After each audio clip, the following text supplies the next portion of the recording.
Hi, guys.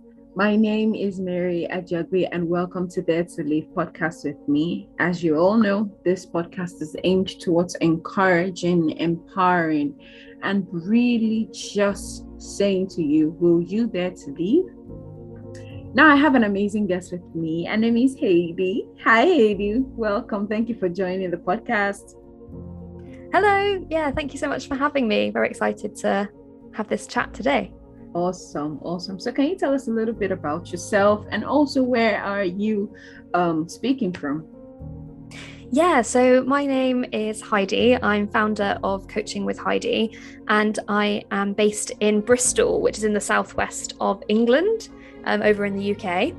And I am a certified empowerment coach. So I help and support women with their self-confidence, self-esteem, and self-belief, so that they can kind of find the clarity that they're looking for to do the things that they want to do in life, and really have the courage to take that next step, that big leap, to really go after a purpose-driven life, doing the things that they love.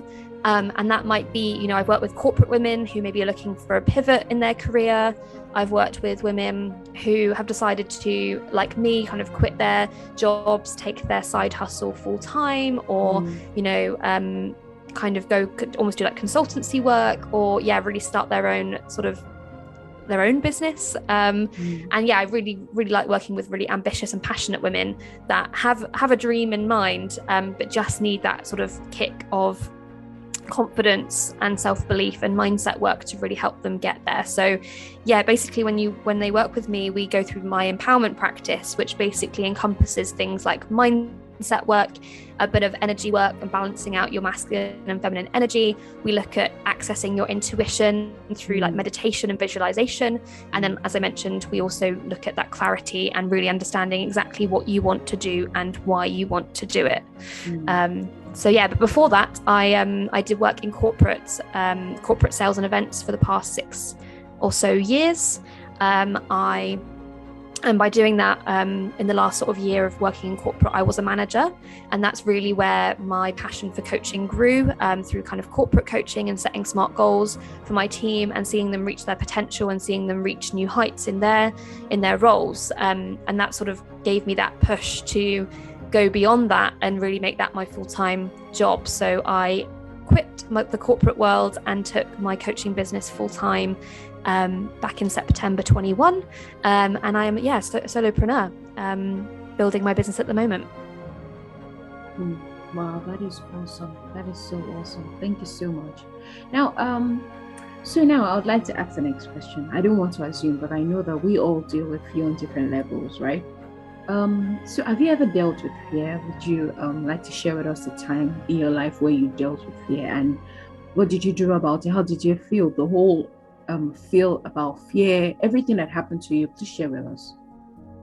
Yeah, of course. So we all suffer from fear, because fear is, that emotional response to something that we're afraid of, or something that makes us feel unsafe or gives us kind of anxiety, whatever it might be. And everyone has, different fears in life and continuous fears in life, depending on what you're going through. And for me, I really faced a few big fears I'm sure some of you can relate to. Back in sort of 2018, 2019, I started a new job in a corporate environment, in a corporate sales environment. And initially, there was those fears of, am I good enough to do this role? It's a very intensive interview process, lots of rounds of interviews. And when you finally get the job, you're like, that's great. But actually, am I good enough to do this job? Am I going to pass my probation? What is success in this role? Like, how can I make sure that I'm doing everything I can to work really hard, hit my goals, hit my targets? And all this pressure starts to build up, and you suddenly have this fear of not being good enough and having to every day strive to be better and the best and get this competitive edge, maybe over others or just over yourself. And the thing is, what was happening is I ended up working so much overtime. I was working many hours in the day. I wouldn't leave the office until my manager left the office. office because I wanted to be noticed and I wanted to be, to prove that I deserved to work here. And what we didn't realize what was happening is that was really affecting my mental health. And there was just so much building of stress, and that's pressure of hitting targets and passing the probation period. But it got to a point where I was really fearful of admitting that I was struggling, because I had been praised for the work that I was doing, and I had been praised as being a workaholic, and that word being used in an appraisal from a positive perspective. It's amazing that you're a workaholic. We love that about you. And that just made me obviously want to work more and keep that, perception of me up. I wanted that to be, the badge that they gave me. And that was, who I am at work. But unfortunately, that's not sustainable. And I did learn that the hard way. And what had happened is, because of this workaholic part of me, I was given a promotion very early on in the organization. And of course I took it because I was like, yes, I'm going to get promoted. But as a few months went on, I just couldn't really cope with it. So then I was stuck at this crossroads of a fear of staying where I was and just struggling and keeping it to myself, or the fear of having to actually admit that I was struggling and own up to that and, get help. So both were obviously scary scenarios. One didn't feel better than the other.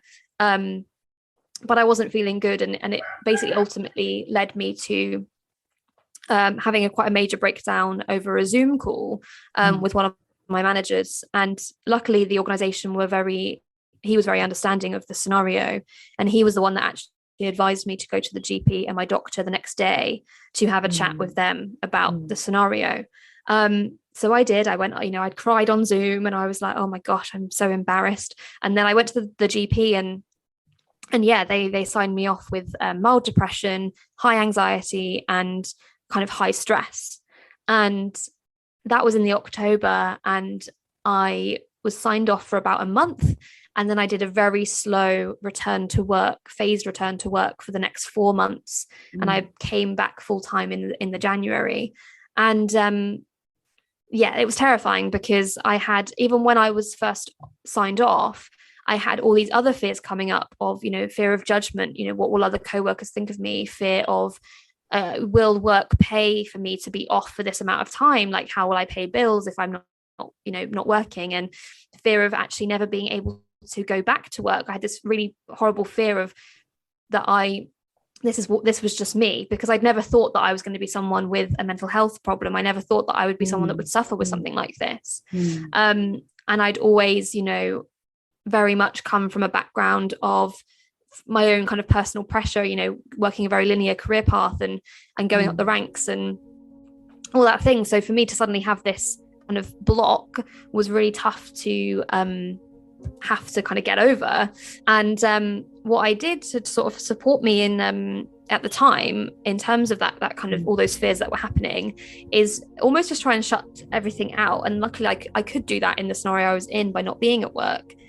And I would just really try and listen to myself. So I downloaded the Calm app because my GP had recommended it. I started doing daily meditations. I was going out for walks in the park, so like really trying to get in touch with nature. I was picking up a journal and journaling about my feelings. I was also kind of going for like walks every day, just really clearing my head and really just trying to battle against all these doubts and fears that were coming up and just get over them. And that was even working with gratitude as well. So I was kind of, thinking about all the things I was grateful for even while this was happening. And that really helped me get over those sort of 4 months from being distanced from work. And then I guess fast forward a couple of years, and I stayed in that, organization. I went back into work. I became a mental health first aider. I was really, suddenly I was really inspired by, mental health and wanting that to be a bigger message in the organization from all the support that I'd had through the NHS and other resources that I'd had acceptance to. And then basically I got hit also with another fear, because I had become a manager and I took another promotion and I was better at balancing my life, and I knew that, well-being had to come first. But then it got to the point where I just didn't feel really in alignment. So all these fears came up again, where I was afraid of the fact that I no longer fitted in this organization, and maybe I don't want to be working in corporate for the rest of my life. And oh my gosh, what am I going to do if that's not me anymore? Like, if I've developed and changed so much, what will happen then? So there was this whole thing around fear of becoming a coach, building my own business, going self-employed. Obviously the fear of failure, fear of success, fear of judgment, all these fears started coming up and brewing to the surface again.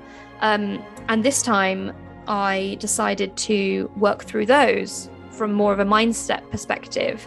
And what I did was just really work on each individual fear. And the main one that came up, based on going back through my childhood and how I'd been at university and through schooling, was that this idea of failure and fearing of failure, and what success truly means to me.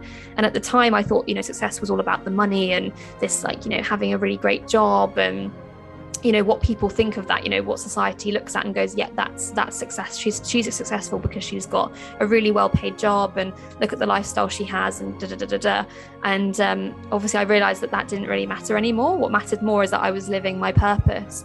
So I had a good sort of 4 to 6 months of going through these fears, and I did end up actually working with my own coach for about 6 weeks to work through this fear of success and what success truly means, because I thought it was about money, and I thought if I'm going to quit my job I won't have any money for a while I'm setting up the business. But I managed to work through all of those beliefs, and I rewired that belief system.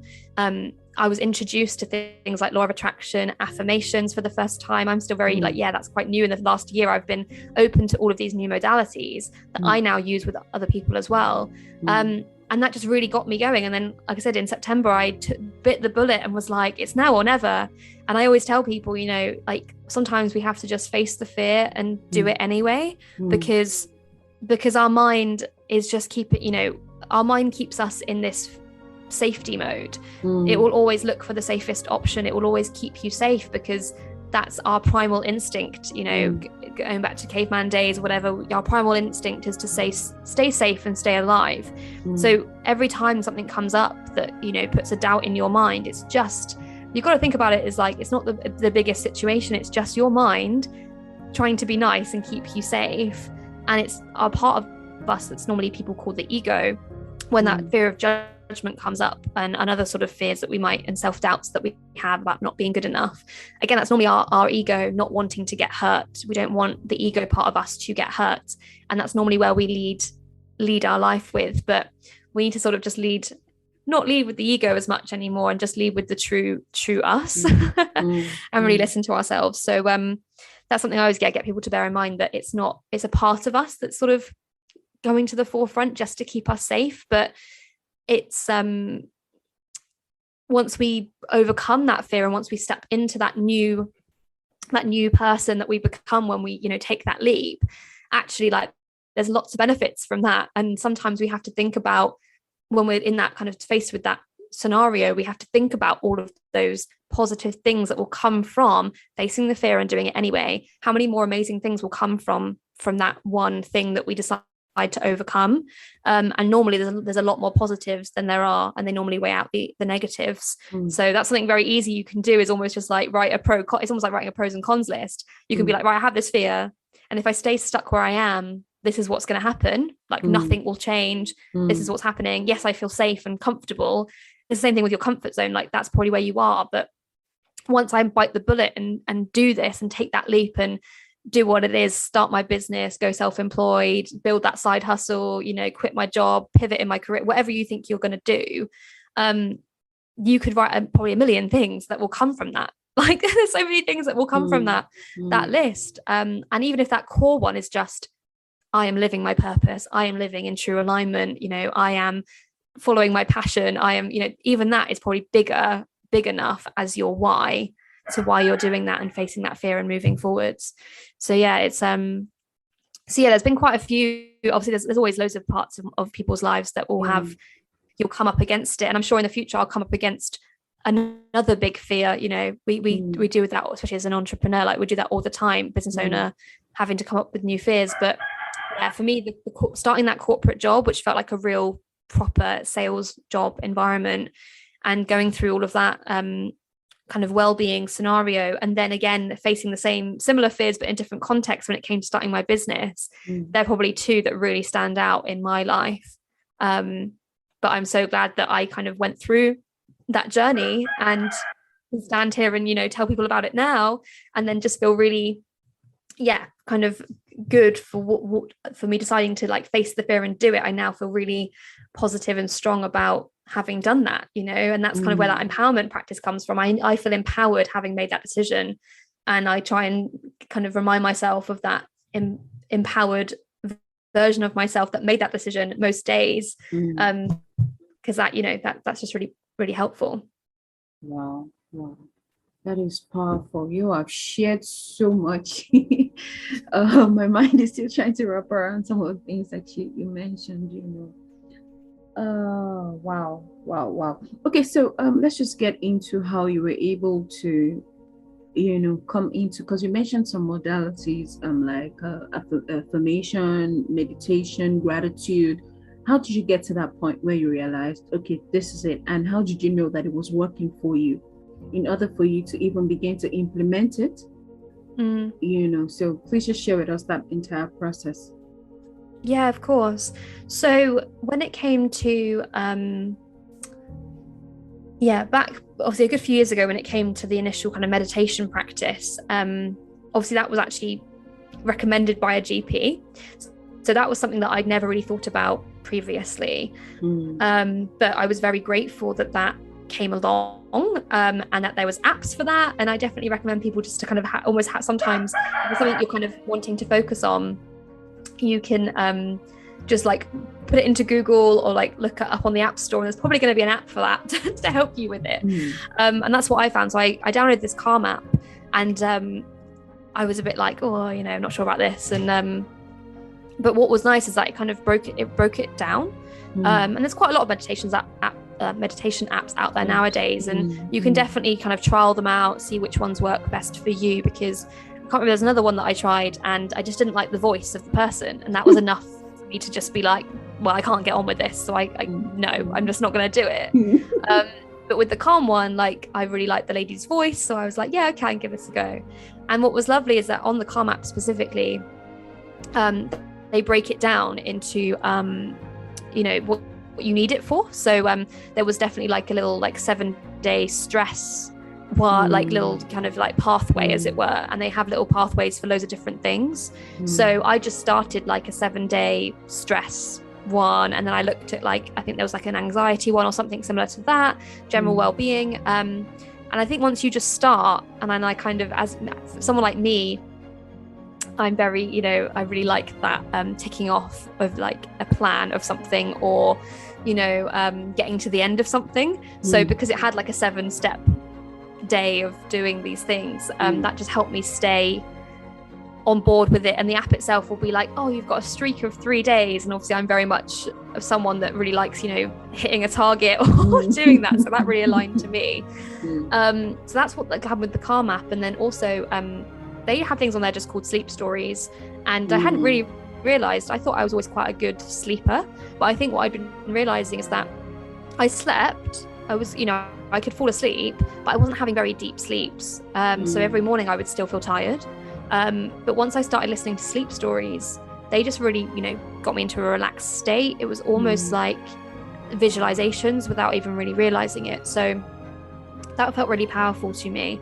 And I think what it was is just making that decision to put my well-being first. I think it was kind of having to, and it's obviously you've got to have self-awareness. I can't just tell someone to just go and start meditating. Like, you have to start having that self-awareness of, what am I feeling today? Like, what is it I do need? And start being able to sort of almost self-analyze. And then it is going to be experimenting, what works best for you. So like I said, for me, I went through a few different apps of meditation, found one I like. Now I'm not, someone that meditates every day. I'd like to build on that, but I'm not going to be funny about myself doing that. I kind of dip in and out when I need it, when I know I need it. Or if I'm in the bath, like if I have a bubble bath, that's normally a really good time for me to put on a meditation or some sort of visualization, and that really relaxes me because I think when you almost have the ritual of running a bath and taking the time to run yourself a bath and then have the bath, like there's quite a lot of time there, and that's really lovely, putting time aside for you. And again, it goes back to that prioritizing. If we're not prioritizing, then we just can't do it.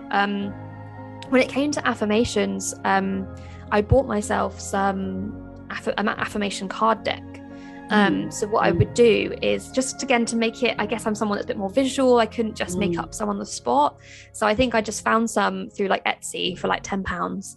And they have like 30 cards and they're very pretty ones. And I thought, oh yeah, that's really nice. So I started out with those. And what I would do is shuffle them and then just sort of pick a card. I'd pick 3 cards and then I'd kind of pick one out of those 3 that resonated the most with me that day. And I would just sort of say it out loud to myself in the morning and sort of utilize that.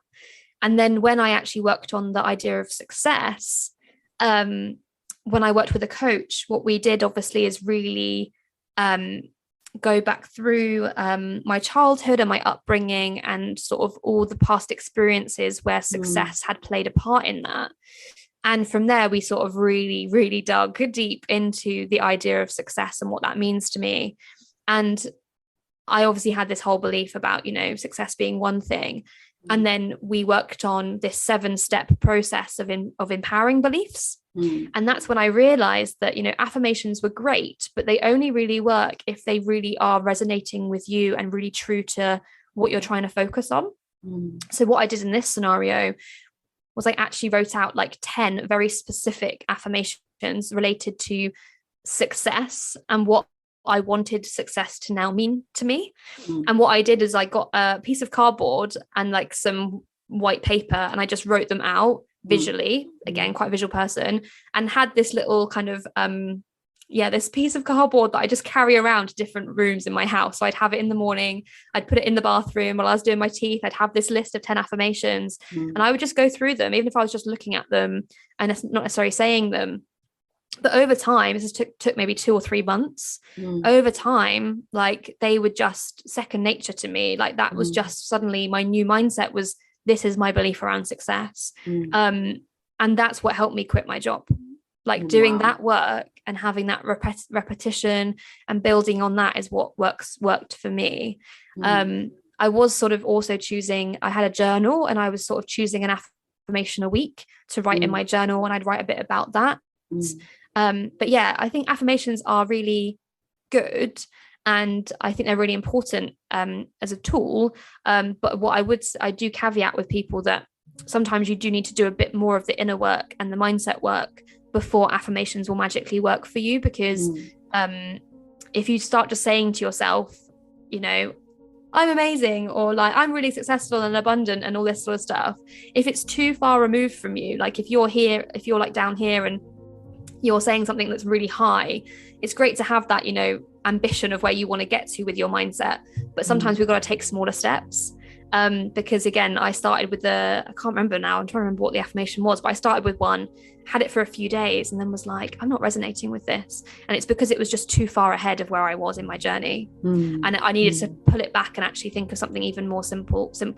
So sometimes rather than saying something like, I am straight away, you might just be like, I'm learning, or I'm becoming, or yes, so a kind of an adjective or describing word that is sort of getting you there, but you're not fully there at that moment. So yeah, I definitely think the meditation was just luckily recommended by someone else, and I think that's always good if you can get recommendations, like say through podcasts, and you have to just be open to trying different things and seeing what fits. I do tell my clients when they start with me, I have a welcome pack, and in that welcome pack I have a document about their daily ritual. And obviously there's a list on there of so many different things, like journal prompts, gratitude, meditating, stretching, like affirmation work. And I do not expect them to suddenly do an hour of this ritual every day. But what I tell people is, take what lands for you and leave what doesn't. There's no right or wrong here. Like not every tool and technique will work for everyone. So you have to really just be open to trying, and then kind of the ones that stick then become consistent with it, and sort of start to be quite disciplined with the ones that you actually want to use and what will work for you. But I think, when it comes to that fear, it's just going back to that idea of the ego, and you can almost, I think I've seen this before with other coaches, where they almost name that inner critic, that inner ego. You can just give them a name, and then that kind of just slightly removes them from you. Like it's almost like giving them an identity, so it's slightly removed from yourself. And then you find it easier to kind of backchat them, or easier to to kind of go against what they're saying. You find it easier if you actually give them some sort of name, because then you're like, oh, Tracy's just turned up, and like, no, Tracy, I'm saying no today. Not today, Tracy. Not today. And it just kind of lets that kind of that idea, like, so it's not actually you going through that, it's a part of your brain that you're like, nah, you can back down because I'm going to get over this. And one of my coaches that I've worked with in the past as well, like, helped me with this little like this thing where this can work for any sort of belief that you're kind of struggling with, to be fair, but again, it's great for fear. If you've got a belief around something fearful, where you're just like, is that really true? Like, am I actually really scared of that? Is it truer than true? Is it absolutely like 100% true? And you start to basically break that down. And then you say, like, what would be the opposite of this belief? What would it feel like to not believe that about myself? How can I bring that into my life? So sometimes we just have to, again, I think sometimes it takes a little bit of effort, and it has to be something that we are open to doing. But you sometimes have to just sit down and literally just get out a notepad and just write out why you're not going to listen to that today, or what the opposite of that negative belief is, or that fear is, and what's on the other side of it. So coming back to that, obviously, idea of like, what is on the other side of that fear? Like, if I stay in this area, I'm just going to get stuck. And I think for me, a lot of that's come from journaling and writing these things down. I think pen to paper is sometimes the easiest and strongest thing you can do. Just writing out, like, even in free flow, because no one's going to read it, so there's no worry of judgment there, because no one's going to access the notes that you write down. You can even just like burn it or rip it up and throw it away once you've done it. But I would almost recommend you do that with like every fear that comes up. You just sort of write out, like, why am I feeling like this, and how can I flip that, and what's the opposite of that feeling, and what would happen if I allowed that feeling to take over, and what would happen if I didn't. And it's just really about just really getting in touch with your mind and like really working on that. So that's some of the kind of things that I have done before, and I think they, like I said, some will work, some won't, but also it's just being open-minded to trying different things, and then whatever sticks with you, keep it consistent, and then you can utilize it for anything in your life in that respect. Wow, this is so awesome. Wow. So with all that, I mean, this is very, very instructive, and I think that's the beautiful part about it.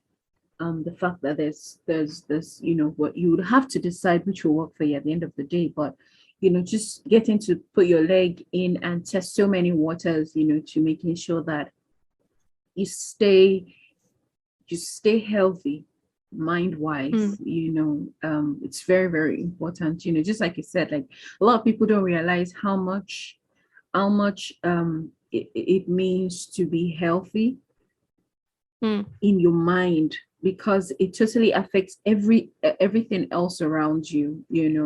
And I think that because for a very long time we've not really identified with being healthy mind-wise. We've only identified with being healthy just when it comes to your body, being healthy relationship-wise, and in just other areas really, and never really about the mind. And I think that's why we've gotten to this place where the pandemic really opened that up to see how unhealthy we've been, with our entire, mindset and everything, and just getting to that place and getting to prioritize, being healthy, and which is like a very, very great thing. So thank you so much for sharing, these practical steps.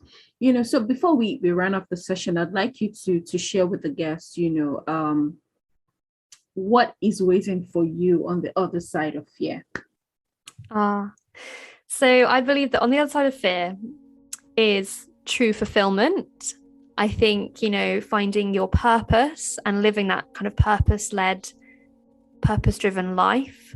You'll also find a lot of joy on the other side of that fear. You'll feel like you're being able to focus on the positives. You will be, really going after what you truly want. Your passions will come alive. And hopefully, it means that you're actually living in true alignment.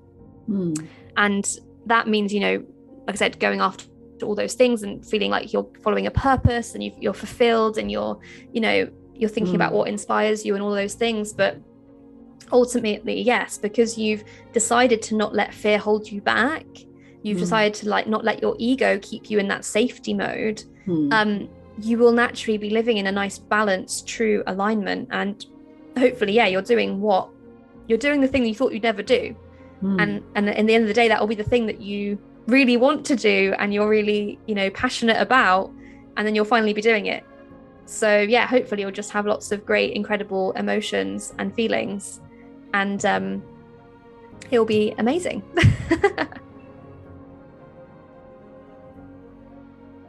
Yes, very true. Very, very true. I mean, the whole point of all of this is so that you get to see just how healthy life is on the other side, because staying stuck in fear, like you said, the mind is just trying to be nice to us by, helping us stay safe. If there's one thing that helps to protect you, just as the organs in your body also, do that, they fight bacteria and everything. Same thing, your mind, is also fighting back to make sure that you're safe, to make sure that you're in a good place. So I think that we should thank the mind for trying to help us stay safe. Then, we should. It's important. That is an important thing for the mind to keep us safe. But there's only so long you can stay in that safety mode without just staying stuck and stagnant. And if you do have big dreams and ambitions, which many women do, many women do have big dreams and ambitions that they're holding on to, but they're not doing anything about, because they are allowing their fears and their doubts and their brain to keep them stuck, because they feel like that's the safer option or the more secure option. What they don't realize is, yes, there'll be this scary moment that they'll take the leap, and yes, we don't know what's going to happen and all, but it's also about that idea of having faith, and having faith that whatever will happen, and that is meant to be your path. And like me, I went through some difficult times, but I've come out of the end of that, and I had to go through that in order to be where I am today. I would never have known that my passion was helping women with their confidence and their courage if I hadn't gone through those things myself. So I do think we have to, we grow through what we go through, and we have to go through those things, even if they're horrible, horrific things. Sometimes we have to, because it's pushing us, it's leading us towards something else. And sometimes when we do that, we do have to then learn the idea of surrender, which we didn't talk about today, but that's almost the next step. Once you're through that fear and you're moving towards your true alignment and your purpose, you then have to really have the faith, hold the faith, and then surrender to the idea of it, and sort of allow things to just naturally happen for you, not be so precious about timescales and when, but just really relax into it, and allow to what will be really. That is very, very awesome. Thank you so much, Heidi, for sharing that with us, for being vulnerable enough to share your story also, and for giving us practical steps, really. And also, what I would call I'll give it a name. I'll call it the wade in the water steps. Just trying to put your feet in the water here and seeing which works by trying affirmation, meditation. I know that for me, one of the things that has helped me, and I like to say it a lot, is gratitude. Is the art of gratitude. Just constantly getting yourself to that place of saying thank you for what you have, saying thank you for the moment, saying thank you, for all that you feel. And, I've realized just how powerful gratitude is. A lot of times people think it's so easy to say thank you, but I don't think it really is, because it takes a lot of mind power, and it takes a lot of mental shift to get you from a place of complaining and from a place of pressure, from a place of comparison and ingratitude, to get into a place of gratitude. There's like a very huge gap between, both ends. But I realized that one is more powerful than the other, and which is gratitude. Just being able to thank yourself for going through what you go through, and understanding that you'll be able to get out of it, and also just taking steps to be aware of yourself, aware of where you were before, where you currently are, in anticipation to where you're going to, be able to thank yourself for not even, just having a back look at the things that you've had to come through, and like, where did I find the strength to get through that? Like, wow, I'm out of that place, and just, looking back and just being able to thank yourself, and, thank the process, and just constantly being a place of gratitude is one of the things that has helped me personally, So you also mentioned that, and now I'm diving into affirmations, because I'm just like, because affirming now, it's kind of like a way of, yes, I believe, but this is me confirming to myself over and over again, and there's just something amazing about consistently speaking words to yourself. It's sort of like the same way, you're in an environment where people speak negative words to you, and you own it. It's also the same way you have to shift from that place and begin to speak positive words and pick them up and own it, also almost wearing it like a garment, so yes. That's my own personal work that I'm doing now. And so guys, if you're listening in, whichever really works for you, the whole idea is that you get out of that place of fear. Yes, we know it's safety mode, but you can't be in safety forever. Constantly being in that place will stop you from really living. And the aim of this podcast, again, is to dare you to leave. So there to get out of fear, there to get out of that place that has had you stuck, and from getting to be your highest self, and from getting to be the best you that you could ever be, because you constantly evolve. So give yourself that grace to be the best you, so get out of fear and get to do what it is that you have to do. So guys, let's just say thank you to Heidi for the time, because it means a lot to me to have you on here, and I'm sure that also my guests too. So thank you so much for sharing all of this truth with us. So before we run up, just one more thing. How can we connect with you? How can my listeners connect with you? I know I'm already following you on Instagram, and guys, please do follow on Instagram. She has amazing content on there, because I'm basically going on there and I'm liking, like, okay, this works. So guys, please follow on Instagram. But she'll get to share with you, and also other resources and everything. So please just share. How can they connect with you? Yeah, of course. So thank you, Mary, for having me. It's been a really good conversation. People can connect with me. Like I said, my main hub is Instagram. So my handle is at Heidi_coach. But I'm also, I've got a page on Facebook, Coaching with Heidi is my business name. But I'm also happy for people to connect with me on Facebook. Heidi Lesiw is me on Facebook. But yeah, really, I'm on Insta, and that's my main place, to be honest. Awesome. Via my links on Insta, you'll be able to join my mailing list. So I do have a mailing list that I send out a weekly email on a Friday, which just has extra kind of tips and tricks. And I start it with a quote, and it always has like a bit of a theme to it. So yeah, if you want to join that, then there's links via my Insta bio.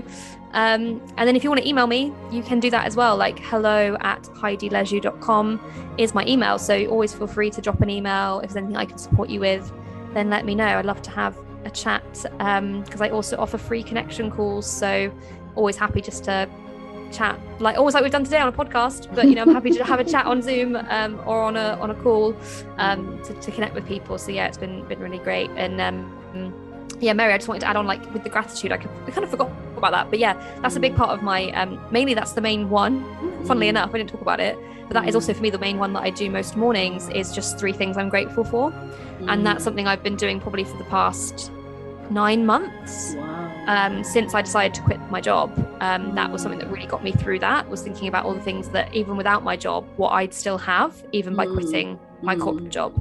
So it was just reminding me of all the things that, I'm still going to still be grateful for. And also you mentioned obviously about self-reflection. And I think a lot of the time we forget to remind ourselves of the things that we're proud of, or our strengths. So I actually do a weekly reflection for myself every week, where I think about the things I'm proud of for that week. And even think about, boundaries and my needs. Still trying to bring in that well-being as well. So yeah, I think it's really important that when we're doing all this work, that we are acknowledging how far we've come, especially when we've overcome fears, and also just reminding ourselves of our strengths and how they'll help us through with future fears. Wow, that is so powerful. Very much. Thank you so much, Heidi. I really, really appreciate it. Thank you for coming on this call. We have come to the end of the podcast, and amazingly, you get to be the last guest for this month, which is so awesome. So yeah, and then a powerful note. Nice. Love that. So thank you so much. I really appreciate it. It's been a journey. Thank you again. I'm so grateful that people get to hear this and empower themselves with these words, and go forward. We get into practice some of these truths and apply it to their lives, and then they get to see the results that they want to see. So thank you again, and thank you guys so much for listening in. This is Dare to Live podcast with Mary Ajagbe. Till next time. Bye.